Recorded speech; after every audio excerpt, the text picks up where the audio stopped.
राम राम जी। आत्म मंथन में आपका स्वागत है। अब मैं आपको मूलांक 1 वालों के बारे में प्रोडिक्शन करके बताने वाली हूँ। स्प्रेड क्या कहता है? अच्छा कहता है तो आगे बढ़ जाओ, नेगेटिव कहता है तो मैं हूँ ना, आपको मोटिवेट कर रही हूँ, आपको समझा रही हूँ, आपको बता रही हूँ किस तरह से आपने आगे बढ़ना है। देखो, अब आपने करना क्या, जो उपाय बताती हूँ वो कर लो, मित्र शत्रुओं कैसे हैंडल करना है वो बताती हूँ वो कर लो, और उसके बाद आपको गुरु मंत्र भी बता रही हूँ, आप लोगों के प्रश्नों का उत्तर भी देती हूँ, यानी कि आप कि जो भी प्रॉब्लम्स होती हैं वो आप बताते हैं। हर वीक में एक क्वेश्चन लिया जाता है। पिछले 2 बार से जो है वो क्वेश्चंस नहीं लिए गए, उसको मैं जैसे जैसे करके एडजस्ट करके इनमें बता दूंगी या लाइव में बताऊंगी, ठीक है, ताकि वापस हम लोग रूटीन में वैसे ही आ जाएं। एक क्वेश्चन का जो है मैं उसमें आंसर दूं और उसके बाद आप लोगों को मैं उसमें जवाब जो है देती रहूं, ठीक है ना। बाकी के जितने एक्स्ट्रा क्वेश्चंस रहते थे, 2 वीक हो गए हैं हमें, वो 2 क्वेश्चंस जो है मैं वो लाइव में आंसर कर दूंगी। आज का प्रश्न इसके अंदर ले रही हूँ, ठीक है।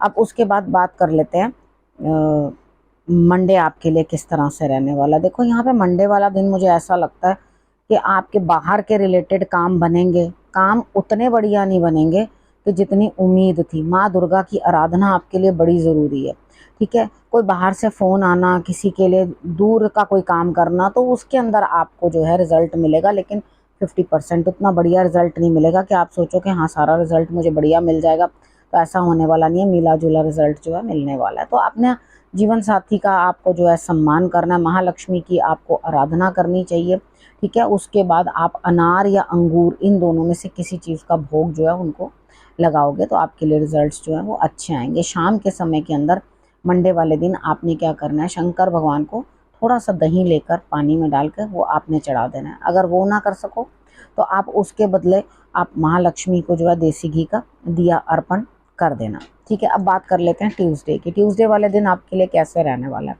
ट्यूसडे वाले दिन मुझे ऐसा लग रहा है भाई, कुछ नई शुरुआत करना चाहते हो लेकिन पैसे को ऐसे दबा के बैठे हो भाई, ना मैंने किसी को देने हैं, ना किसी के साथ कोई बातचीत करनी है इसके बारे में। कोई काम शुरू तो करोगे आप, लेकिन बड़े ना लो स्केल से शुरू करोगे। कहोगे इतना बजट नहीं लगाना, इतनी चीज़ें नहीं लगानी, जो भी काम मुझसे गलत हुआ है मैं उसको बड़े स्मॉल स्केल से जो है मैं स्टार्ट करूँ, किसी ना किसी तरीके से इस तरह से शुरू करता हूँ जिसके कारण जो है मेरा काम बन जाए। तो यहाँ पे आप क्या करोगे, बस एक जुआ खेलने जैसा होता है ना, तो बस डेयर करना ही है कुछ भी करके, ठीक है। तो यहाँ पर आप डेयरिंग करो, मेरे हिसाब से बहुत अच्छी बात है, करोगे तो रिजल्ट्स अच्छे आएंगे। और पैसे की यहाँ पे बचत कर रहे हो तो वो भी बहुत अच्छी बात है, क्योंकि अगर आप पैसे की, देखो खर्चा करने का क्या है, ये जीवन जो होता है उसके अंदर इतना खर्चा होता है कि आप कहीं पर भी ये समझो कि हाँ भाई कहीं हमें पैसा जुड़ेगा या कुछ करेगा, वो नहीं हो पाता। खर्चे इतने एक्सेस हैं आजकल, इनकम इस तरह की है कि आपके खर्चे भी इस तरह से दिखावे के भरे हैं कि वो दिखावों में ही सारा पैसा जो है वो निकल जाता है। पहले इतनी शोबाजी नहीं हुआ करती थी, लोग सिंपल होते थे, सादा खाते थे, सादा जीवन जीते थे, उसके कारण बचत ज़्यादा थी। आजकल खर्च ज़्यादा है, बचत ज़ीरो है, ठीक है। तो यहाँ पर बचत करोगे तो बढ़िया, क्योंकि आपको शो ऑफ बहुत करना है, ठीक। आप समझ गए, यहाँ शो ऑफ नहीं करना ट्यूसडे वाले दिन। उसके बाद बात करते हैं वेडनेसडे की। वेडनेसडे वाले दिन आप नया कुछ सीखते हुए, लेकिन जहाँ किसी से कुछ प्राप्त कर रहे हो या किसी छोटे से कुछ सीख रहे हो, वो लोग आपको अपने उस काम में इतना इन्वॉल्व नहीं करेंगे, आपको बाहर का रास्ता दिखाएंगे, यानी कि आपको ऐसा लगेगा कि मुझे ये लोग इस तरह से इल ट्रीट करते हैं जैसे यू आर नो वेयर। तो यहाँ पर आके आपको बड़ा अजीब सा लगेगा, लेकिन कोई दिक्कत नहीं है, अजीब सा लगने दो, कोई प्रॉब्लम नहीं है। क्योंकि कई बार पता है क्या होता है, किसी सिचुएशन के अंदर हम ज़बरदस्ती का फंस सकते हैं। यहाँ शिक्षा मिलनी है, तो शिक्षा के अंदर पार्टिसिपेट कैसे करोगे? आपकी शिक्षा दूसरे के लिए शिक्षा नहीं है। अगर आपके लिए कोई चीट करके, सपोज करो आपसे किसी ने पैसा मार लिया आपका, तो वो तो आपको चीटिंग करके आपसे ले गया, तो उसने उसमें से क्या शिक्षा प्राप्त की? आपने शिक्षा प्राप्त की है कि भाई आपको इस तरह के लोगों पे भरोसा नहीं करना। उसने पता क्या शिक्षा प्राप्त की? उसने कहा ऐसे बेवकूफ़ और मिलते रहे। समझ में आई ना? तो यहाँ दोनों की शिक्षा डिफरेंट है। तो यहाँ पे अगर आपको किसी ने उस चीज़ में इन्वॉल्व नहीं किया तो वो कर ही नहीं सकता। आपकी जो पढ़ाई या अंडरस्टैंडिंग है वो दूसरी है, तो आप कुछ ना कुछ प्राप्ति भी करके लाओगे, धन की भी प्राप्ति वो भी आपके लिए बनती है, लेकिन बाहर जाके ही काम बनेगा। आप ये सोचो कि घर बैठे बैठे काम बनेगा, तो वो भी नहीं बनने वाला। अब बात कर लेते हैं थर्सडे की। थर्सडे वाले दिन मुझे ऐसा लगता है यहाँ पे स्थितियाँ कुछ इस तरह की हैं, न्याय होता हुआ आपके साथ दिखाई देता, और उसमें आप अपनी साइड से कुछ इनिशिएटिव डालोगे, यानी कि आप उस चीज़ को फोर्स करोगे कि हाँ मुझे जो है न्याय प्राप्त हो, बिल्कुल कुछ भी नहीं। ठीक है, और खुद भी आपको इसी तरह से रहना है, क्योंकि शनि जो है ना, उनकी असल जो अंदर से मतलब होता है ना, वो जस्टिस का होता है। ठीक है, वो आपको न्याय ज़रूर देते हैं, लेकिन कितनी बार आपने ये चीज़ सुनी होगी कि अगर न्याय लेट होता है, यानी कि वो अब उसका फ़ायदा क्या, बहुत साल हो गए ना किसी को पनिशमेंट मिली ना कुछ हुआ, तो यहाँ पे आप ही को ये चीज़ एक्सेप्ट करनी पड़ेगी, भैया हो सकता है अपनी ही कोई गलती हो, स्वीकार करो और चुपचाप से आगे बढ़ो। तो यहाँ पर क्या है कि यहाँ आपको थर्सडे वाले दिन न्याय मिलता हुआ दिखाई देता है। अपने गुरु को नमस्कार करना आपके लिए वो बहुत महत्वपूर्ण रहेगा। अगर आप उनको नमस्कार करोगे और उसके बाद दूसरे के साथ भी न्याय करने की कोशिश करोगे, तो आपको कुछ भी और ख़ास करने की इस दिन ज़रूरत नहीं पड़ेगी। आपके लिए अपने आप सब चीज़ें जो हैं सही हो जाएंगी। ठीक है, अब फ्राइडे की बात करते हैं। फ्राइडे वाले दिन मुझे ऐसा लगता है यहाँ पे कुछ ना कुछ स्थिति आपकी इस तरह की बनती हुई दिखाई दे रही है, सबका साथ मिलता हुआ दिखाई दे रहा है, सब मिलजुल कर काम करोगे।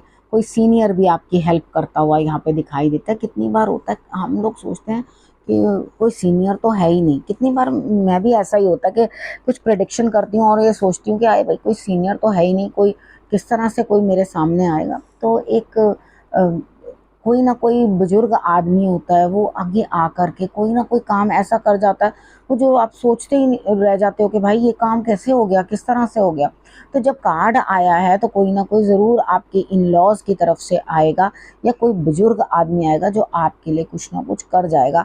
और आपको सबकी कितनी बार होता है, सब आके कहेगा अरे भाई सब लोग मिले हो इसकी मदद करो, या अकेला थोड़ी ना काम कर पाएगा कोई घर का बड़ा, कोई सीनियर, तो वो भी दो चार अपने यहाँ की फैमिली के मेंबर्स या दो तीन दूसरे सबको इकट्ठा करके आपकी मदद के लिए खड़ा कर देते हैं। तो यहाँ मुझे ऐसा ही दिखाई देता है कि आपकी मदद और आपका सहयोग सभी लोग करते हुए दिखाई देते हैं, सीनियर्स की भी सपोर्ट आपको मिलती हुई दिखाई देती है। अब सैटरडे की बात करते हैं। सैटरडे वाले दिन मुझे यहाँ पर ऐसा लगता है कि आप अकेले काम करते हुए दिखाई देते हो, लेकिन आपकी प्रोसेस ऑफ वर्किंग बड़ी स्लो है। ठीक है, यहाँ पे भी काम बड़ा धीरे धीरे धीमी गति से होता हुआ, जब अकेले काम करना है, अपने ऊपर ही डिपेंडेंसी है, कोई और मदद भी करता हुआ दिखाई नहीं दे रहा है यहाँ पर। तो मुझे अब फ्राइडे वाले दिन तो आपको सबकी सपोर्ट मिल रही है, सब सहयोग कर रहे हैं, तो यहाँ पर आपको कोई सहयोग नहीं कर रहा सैटरडे वाले दिन। अब सैटरडे वाले दिन जब किसी का कोई सहयोग मिल ही नहीं रहा, किसी के साथ कोई बातचीत हो ही नहीं रही, तो आपने करना क्या है, देखो सबसे पहले चीज़ों को अंडरस्टैंड कर लो कि काम भी आप धीमी गति से करने वाले, तो अपने काम में तेजी लाओ। क्योंकि आप इतना स्लो काम करोगे ना, तो वो जमाने चले गए, slow and steady wins the race, तो वो जमाने चले गए। आज जमाने की दरकार ये है कि भाई काम को फुर्ती से करो और ख़त्म करो। ठीक है ना, ये चीज़ जो है आजकल का गुरु मंत्र है। ठीक, उसके बाद संडे की बात कर लेते हैं। संडे वाले दिन मुझे ऐसा लगता है कहीं जा रहे हो, कहीं जाने का प्रोग्राम था या कहीं बाहर जाना था, तो जाते हुए दिखाई देते हो। काम जो है आपके, अगर किसी यात्रा पे जा भी रहे हो, सपोज करो आप कहीं से कोई पेमेंट लेने जा रहे हो, या कोई एग्रीमेंट साइन कराना है, या कोई वो वॉट कुछ भी वर्क है आपका जिसके ऊपर आप चल के जा रहे हो, तो वो काम आपका पूरा होगा। आपको कोई घबराने की ज़रूरत नहीं है कि भैया मैं गया भी हूँ और मेरा काम भी पूरा नहीं हुआ। तो यहाँ मेरे को आपका कार्य जो है वो पूर्ण होता हुआ दिखाई देता है। ठीक है, अब हम उसके बाद आगे आ जाते हैं गुरु मंत्र पे। गुरु मंत्र इतने दिनों से नहीं सुना, तो यहाँ पर गुरु आपके लिए क्या कह रहे हैं। देखो, आप डरते बहुत हो कोई काम करने से ना, जैसे ये करूँगा तो ये होगा, ये करूँगी तो वो होगा, ये कर लूँ तो ऐसा होगा, ये कर लूँ तो वैसा होगा। ये डर आपके अंदर बहुत ज़्यादा अधिक है, जो आपको आगे बढ़ने नहीं देता। देखो, अगर हनुमान जी डरते तो वो लंका दहन कैसे करते। ठीक है, अगर वो डरते तो 100 योजन पार कैसे करते, वो इतने राक्षसों से और इतनी राक्षसियों से कैसे लड़ पाते अगर वो डरते। तो डर जो है वो इंसान को कमज़ोर बना देता है। ठीक है, डरना नहीं चाहिए, मेरा अपना एक्सपीरियंस है। ठीक है, जब आप किसी चीज़ से कितना भी डरोगे ना, तो वो चीज़ आपको और डराएगी। उसका सामना करो, जब तक सामना नहीं करोगे तब तक वो चैप्टर आपके लिए क्लोज नहीं होगा। समझ में आई? तो वो सामना करना बहुत ज़्यादा ज़रूरी है। समझ में आ गया? अगर आपने ये चीज़ बहुत अच्छे से समझ ली और इसके ऊपर इम्प्लीमेंट किया, तो आपके लिए रास्ते जो हैं वो बहुत आसान है। ठीक, अब आपने करना क्या है, आपने रखना है अपना और अपनों का बहुत अच्छे से ध्यान, और अगले हफ्ते मेरे आने का करना है इंतज़ार। तब तक के लिए नमस्कार।